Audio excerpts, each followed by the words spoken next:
আসসালামু আলাইকুম। আজকে লাড়কির চুলায় নিয়ে আসলাম নতুন রেসিপি। আজকের রেসিপি মেরা পিঠে। তো আজকে লাড়কির চুলায় আপনাদের রান্না করে নতুন রেসিপি দেখাবো। এই যে এরকম পাতলে কি করবেন, মাঠে লাগিয়ে নেবেন, তাহলে আর পাতলার মধ্যে কালি লাগবে না। বিসমিল্লাহির রহমানির রহিম। এর মধ্যে দিয়ে দিলাম হাফ বাটি দুধ, 1 বাটি চাউলের গুঁড়ো, হাফ বাটি গুড়, 2 চামচ নারকেল। এখন ড্রো করে নিতে হবে। স্বাদ মতো লবণ দিয়ে দিলাম। তো তৈরি হয়ে গেল। অল্প একটুখানি বেটার হাতে নিয়েছি, নিয়ে এভাবে গোল করে মেরা পিঠা তৈরি হয়ে গেল।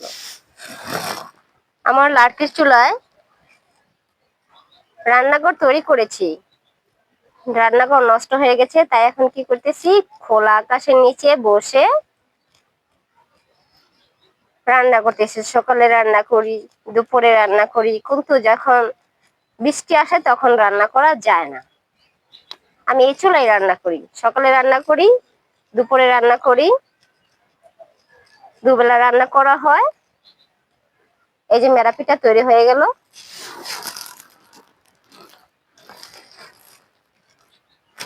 আবার কিছুদিন পর এই লাড়কির চুলা রান্নাঘর ঠিক করে নিব। এখন আপাতত এই খোলা আকাশের নিচে বসে রান্না করি, আর আল্লাহ রাব্বুল আলামিনের অক্সিজেন অনুভূতি করি, আর মনের সুখে বসে বসে গান গাই আর রান্না করি। এই তো মেরা পিঠে তৈরি হয়ে গেছে। এখন হাঁড়ির মধ্যে সিদ্ধ দিতে দিয়ে দিব। এই যে হাঁড়ির মধ্যে পানি উঠিয়ে গেছে, এখন আস্তে আস্তে কি করব, হাঁড়ির মধ্যে সিদ্ধ হওয়ার জন্য দিয়ে দিব। ঢেকে দিলাম, লাস্টে সিদ্ধ হলে না। পিঠে সিদ্ধ হয়ে গেছে, এখন নামিয়ে ফেলবো। সিদ্ধ হয়ে গেছে।